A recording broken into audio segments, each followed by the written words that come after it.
MS Plus acknowledges the traditional custodians of the land this podcast is recorded on, the Wurundjeri people of the Kulin Nation.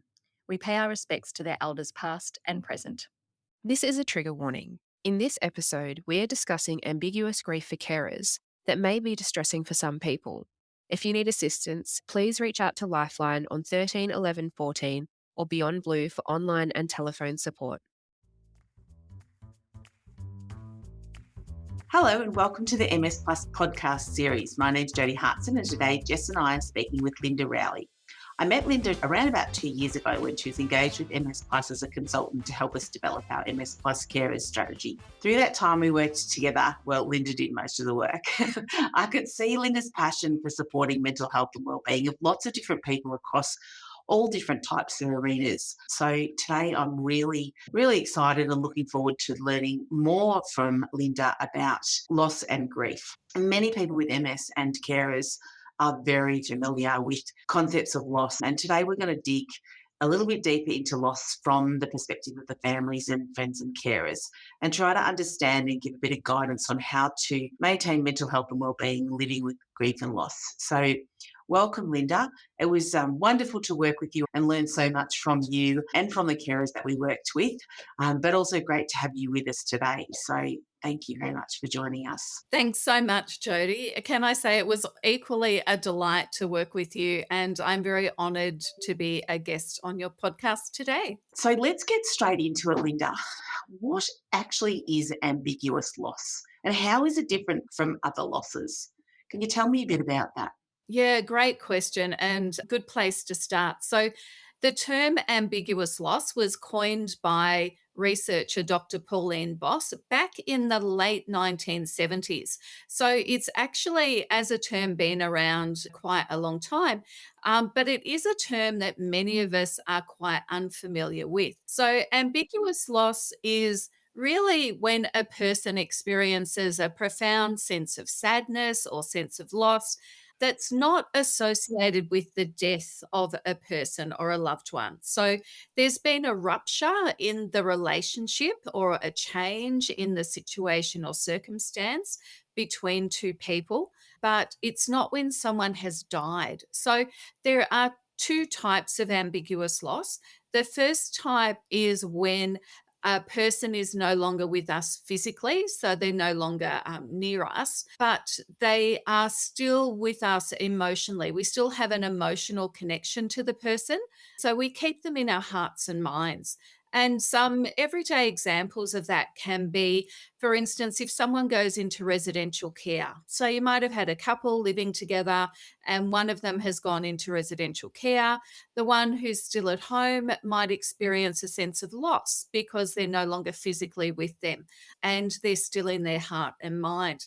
Other examples would be things like when people immigrate or someone moves to the other side of the country, for example. Things like adoption also. And when there's a relationship breakdown, so people get divorced, those sorts of things. So they're everyday examples. Some catastrophic examples or exceptional examples would be where someone is perhaps kidnapped or missing in action. So they're no longer with us physically, but we still have that emotional connection.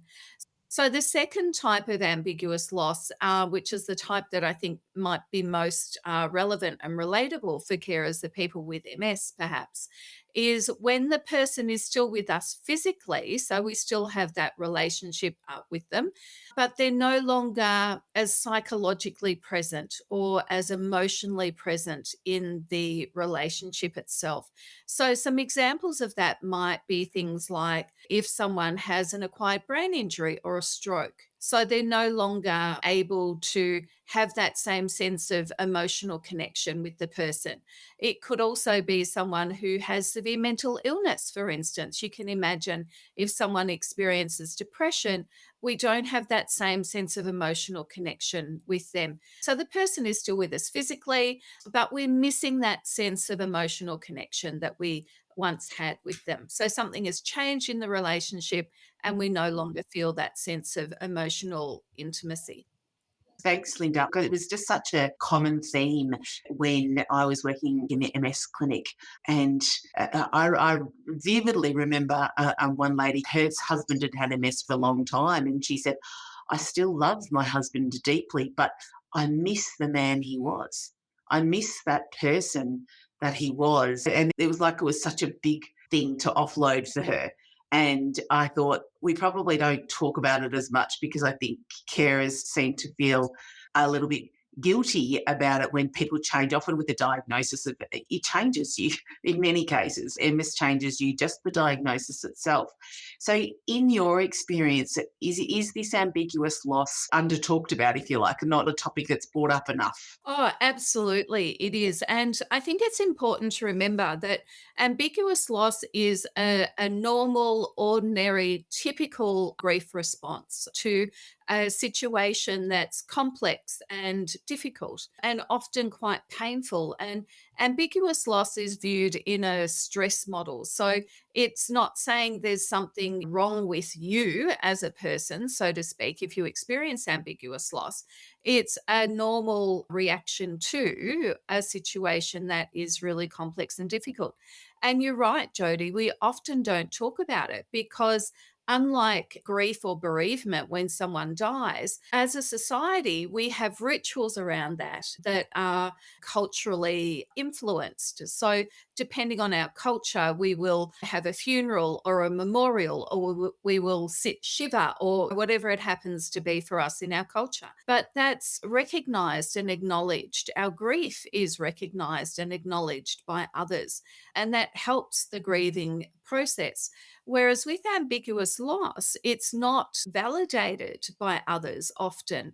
It's not socially validated. Sometimes there can be a sense of stigma. So if you're a carer for a person who has a significant disability, or maybe their behavior has changed as a result of the diagnosis or the condition, then sometimes people avoid us, right? So there's a stigma that can be associated with that as well. And I think that when we're a carer too, often there's not a definitive point at which we identify ourselves as a carer. Often becoming a carer can sometimes be a kind of slow and organic process.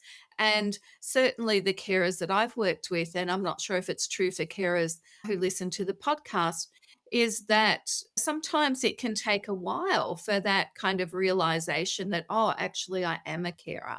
So there's no point at which we then have rituals or we validate that sense of loss that might go along with being a carer. Yeah, there was often when people did talk about it, a really strong sense of guilt, like a really strong sense of guilt saying, it's not me who's the person who's got this diagnosis. So therefore I shouldn't. And I think that was sort of another barrier to having those conversations about it, to say that sense of guilt. Is that something that you have found as well? Yeah, absolutely. It is, Jody. I think there is a sense of guilt. And I think it's important to remember that there's no blame or shame when it comes to ambiguous loss. So, Kerry Greenwood, who is one of my favorite authors, she's writes the Miss Fisher murder mysteries for people who are familiar with them. One of the quotes she had in a recent book was, life is full of unjust punishments and undeserved rewards. And I think that is just so true. And I think that we can't control what life does. Life is messy and complicated and rarely what we predict it will be. And so, whilst we might experience a sense of guilt, it's really the situation that's complicated and complex that we're struggling with. It's not the person, or it's not that we are attributing kind of blame to anyone in that kind of relationship. In my reading, there seems a bit of transition between the terms ambiguous loss and ambiguous grief. So, is there a difference? How do those two interrelate? What's that about? Yeah, so I think they're both used interchangeably in terms of the ambiguous loss and the ambiguous grief. The kind of the key thing with ambiguous loss or ambiguous grief is that there's no closure. So there's constantly this tension between the person being present in some way and being absent from the relationship in another way. So there's this constant tension between the two. And unlike when a person dies, and I don't think we can get closure on a life, right? So, but when a person dies, there's a certainty about that. With ambiguous loss or ambiguous grief, there's no certainty around the continuation of the relationship and what that will look like. So we mightn't know from one day to the next or one month to the next what that person will be like in terms of their functionality, and therefore perhaps what our relationship might look like going forward as well. So there's that sense of lack of clarity about elements of the relationship and what might occur in the future. And Linda, when we're talking about ambiguous loss, does it always have to be that there's a really big loss, or can it be smaller things? Like, for instance, if there's a couple and one has received a diagnosis and now they've done an entire life overhaul, so they may be more focused on things like exercise and their diet and things like that. And it could just be maybe as simple as the other person is grieving that change of focus in their sort of shared lifestyle at home.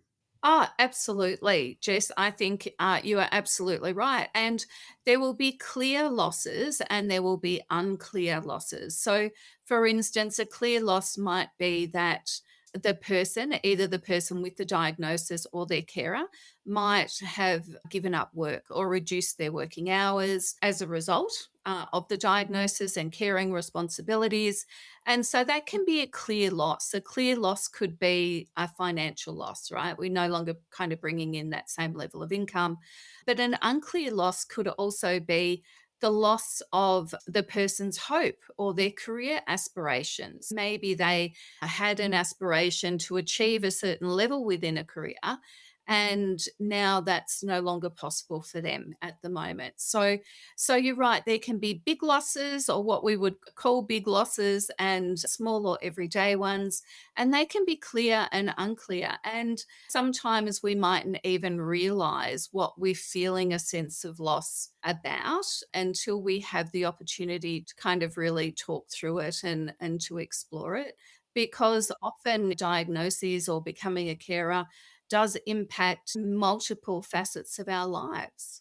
Yeah, I loved the clear and unclear because it all doesn't really seem that clear at that time, being newly diagnosed. But it sort of felt like it was hanging around this big loss of there was this big loss and there was what, but it was all hanging around. And people who had the diagnosis and those who were supporting them, their friends and family, were sort of in the zone of getting through the diagnosis, getting treatment. The first year was all about this zone of kind of achieving things. And then afterwards, the sense of loss started to become clear. When there is that lack of clarity about what you've lost, you're not quite sure what you've lost. How do you work with that? How do you come to see what it is that you've lost? And is that then a really important step in coming to terms with it, or finding that mental health and wellbeing whilst you're experiencing that loss? Absolutely. So I think acknowledging the loss is really important. So being able to become clear about what it is that you're feeling that sense of loss about. And I think it's also important to say that ambiguous loss is not a one and done thing. So I think ambiguous loss is something that can last sometimes a lifetime. And the loss that you feel when someone's newly diagnosed and kind of going through that first year might be very different to some of the losses that you experience, in the second year or subsequently as the person with MS and their journey changes. So I think that there will be things along kind of the lifespan that might trigger a sense of ambiguous loss.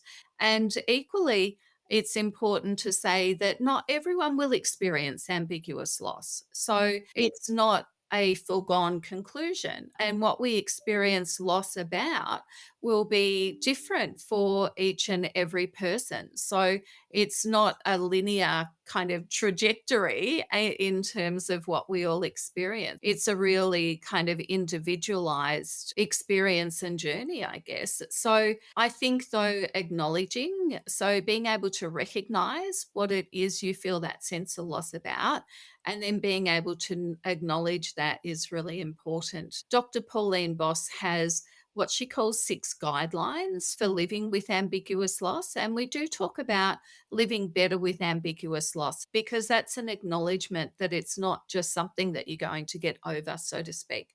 But it is something that won't always be there on a consistent basis. So it might be something that kind of oscillates. We often talk about grief coming in waves. The terminology with ambiguous loss is that it oscillates. So if you think about a fan, a cooling fan that kind of oscillates, goes backwards and forwards.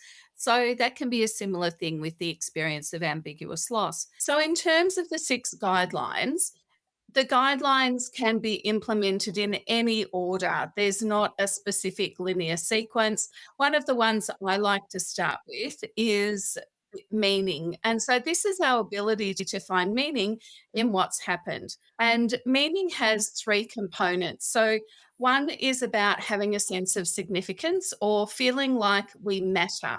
The second one is about a sense of coherence, so that there's a narrative or our story to our life and to what we tell ourselves. And the third and final element is having a sense of purpose. So, finding a sense of purpose in our lives and in the situation that we're presented with. Another one is around discovering new hope. So, in terms of discovering new hope, there is an element of that about acknowledging what we've lost. So, being able to identify it, being able to acknowledge it, and then go, well, okay, given this is the situation now, what are my hopes now going into the future? Because as human beings, we don't ever just have one hope, we have a multitude of hopes. So, with every new situation that we experience, we can still develop hopes around that within the context of our evolving and changing situation. I read that hope was a muscle to be flexed and worked on. How do you therefore get hope? How do you be hopeful? How do you sort of work towards being a more hopeful person? Yeah, and I think that's right, that hope can be developed and resilience can be developed as well. So often we have this sense that you're either, born with resilience or you're not. But the research at the moment tells us that that's not true, that anybody can develop resilience and also hope. So hope theory would tell us that it's really about being able to identify a goal. So something that we want to work towards, and it doesn't need to be big, hairy, and audacious. It can, be something that is just a simple goal, and to work out different ways of being able to get there. So to think about what might be the obstacles. So both the internal obstacles, so that could be a lack of motivation or willpower or those sorts of things, as well as the external barriers that we might come up against. And then being able to work out different pathways to achieve that goal. So, within kind of positive psychology, hope is seen as basically a goal setting sort of framework. And I think, really setting those kind of small goals, those small steps, we then get a sense of efficacy around we can do that. We have ticked that off. What can we go on to next? So I really think it's about setting those realistic small goals and then being able to progressively work towards bigger goals. It seems to be that they often talk about mastery as well in that sense, being able to achieve something, but mastering something can be very hopeful. The other thing that you mentioned was finding meaning. And just did it, just a little bit of having a look at ambiguous loss. They talk about art and the use of art to find meaning. What's your experience been with people living with ambiguous loss and the importance of art and nature? Absolutely, Jody. I think both art and nature are really important when it comes to looking at how we can live a good life with ambiguous loss. So, art, of course, can take many forms. It can be painting or visual arts, which can help us really to express our emotions. It can be through music and also through writing as well. And we know writing is a really great way to, again, work through our thoughts, develop insights, and have meaning as well. That can be really helpful in terms of adjusting to a new life situation and also experiencing ambiguous loss. When it comes to nature, as nature is one of my favorite approaches and something that I'm really quite passionate about. And I do facilitate what we're now calling a carer camino, which is a 4-day walk in nature. And I think nature's so important because, from a biological perspective, we have a connection with nature. And nature can be anything from our veggie garden in the backyard through to the wilderness. So, connecting with nature, even you don't need to drive days out into the wilderness to get the benefits of nature. It can just be noticing the nature around you. So, everyday nature that you engage with, whether that's, your local civic park or community garden. But it's really about connecting, so having that sense of connection and also noticing how you feel when you're in nature as well. Nature has many benefits, not only to our physical health, but also to our mental health as well. It has a calming effect. It has a restorative effect. So, if we're feeling overwhelmed or feeling stressed, then nature can help us to restore our cognitive capacities. So, just to feel calmer and also to feel more present. And whether that's feeling the sun on your skin or noticing the crackle of the leaves underfoot or, the sound of the bird call, it helps bring us back to the present moment. And nature's also one of the environments where we can experience awe. So, that sense of awe and that sense of wonder, which we know are positive emotions that can not only feel good in the moment, but can also help us to build our resilience over time as well. So, when we do face those challenging situations, we've got more of a well of resources to draw from during that time. If you can't get outside, if it's a rainy day or there are other things stopping you from venturing out, then you can still experience the benefits of nature indoors. And that might be as simple as playing the sound of bird call or the ocean waves in the background while you're going through your daily activities. You're tidying up the lounge room, you're cooking dinner. And it can also be playing a visual. So we're so lucky these days. We have so many things freely available to us. So it might be a video of nature that you source from YouTube, right? So it doesn't cost anything. And you might be just having that on a monitor, your TV screen, if you've got a smart TV in the background when you're having your cup of tea. So there are so many ways to engage with nature and to enjoy the benefits of nature. You've talked about a couple of the principles. Tell me about those 6 principles, and how we can help people sort of work through or not get stuck in loss and grief. So we've talked about finding meaning and discovering new hope. They're two of the guidelines. And we've also talked a little bit about adjusting mastery.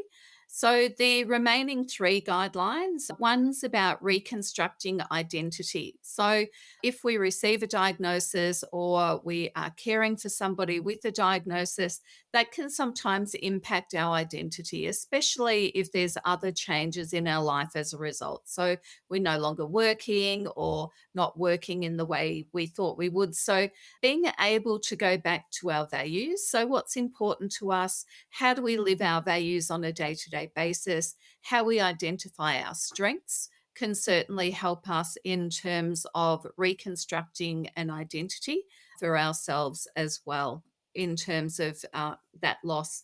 Another one is revising attachment. So if there's been changes in the relationship, it might be about looking at how we can accept and develop that sense of attachment that we have with the person, with our loved one.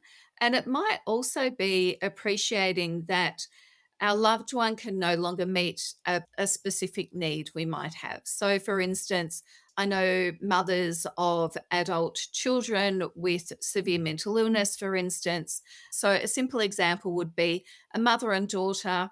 They don't have the traditional or the usual relationship in terms of not being able to go out for lunch together and do those sorts of things. So they might develop relationships with younger females, and that might be through mentoring, or it might be employing younger women in a business. So, some of those sorts of things, it doesn't replace the relationship by any way, shape, or form. And I'm not saying that we would ever try to do that. But if there's a need around having that sort of relationship with a younger female person, then there might be other ways to do that, whether it's through mentoring or those sorts of things. So, thinking about the attachment that you have with the person existing, and if there are needs kind of outside of that that are not being met, then how can you perhaps fulfill those in other ways that are still healthy for everyone involved and also helpful as well? So that's the revising attachment. And then the remaining guideline is around normalizing ambivalence. And I think this is a really important one because we can often feel really ambivalent about the situation, and we might have mixed emotions about the situation as well. And that's okay. So, again, it's about acknowledging that. And one of the things they suggest is not having what we would call either or thinking. So, thinking I'm either a daughter or a carer, or I'm a husband or a carer, those sorts of things. But it's about being able to appreciate and to have what we call both and thinking. So, I'm both a daughter and a carer. And that might change. My relationship with my mum or my parent might change on a day to day, week by week basis, just depending on what they need at that time. So it's really about normalizing the range of emotions that you might experience as a carer. Linda, one thing that's sort of coming up for me as we talk about it, words like loss and grief are typically viewed very negatively and we associate them with those are bad things. So, how do you think carers or people supporting those with a diagnosis can feel like they're able to talk about this in their relationship, their partnership, their friendship without that person then feeling guilty or feeling like they're a bad person because they are the one with the diagnosis? And I think that's so important, Jess. And I think it comes back to the focus on the situation. So, the situation being complex and painful, and also having no blame. It's not the person's fault that they have a diagnosis.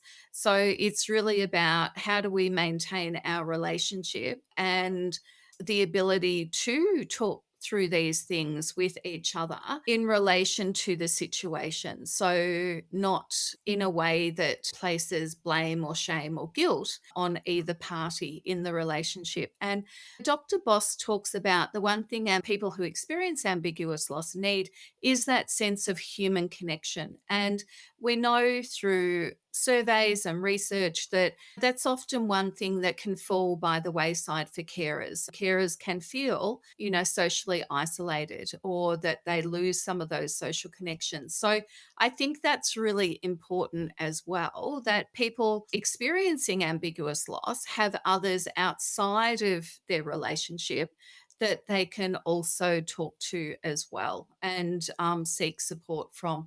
And whether that's through support groups or people developing relationships with people that have a similar lived experience, as a society, we're now recognizing that kind of sense of loneliness and social disconnection more as well. So, for instance, Grief Line has recently started a thing that they called the G'day line, and that's a loneliness support for people. So, anyone over the age of 50 that lives in Australia would be eligible for that.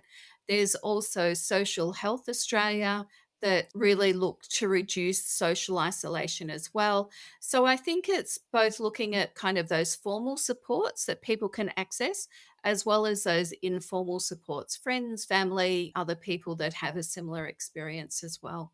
But that sense of kind of human connection is so important. I like the good day line because I think that one of the things that we don't do enough is just offload. It can be so relieving just to offload and even offload in a messy way that I'm not quite sure what I'm offloading, but I just need to talk. And it's amazing how much that can take the burden off, how much lighter you can feel and how much you solve the problem while you're talking about it. And to a person at the end of the line who's just there to say good day is even more perfect because they're not invested. You just talking about it, you say, "Oh, that's what I'm missing. I thought it was this loss, but actually, this is what I'm feeling is really gone." So that sort of brought me to one of my questions, which is I sort of felt like some people just got stuck in it and weren't able to sort of to move through it or weren't able to find a way to see clearly what was going on or what the loss was about. So what's your sort of experience with that and how would you help people move through that? Yeah, so a really good question. So, for some people, grief or that sense of loss doesn't lessen over time. So, for many people, it would, and that would be what we would expect.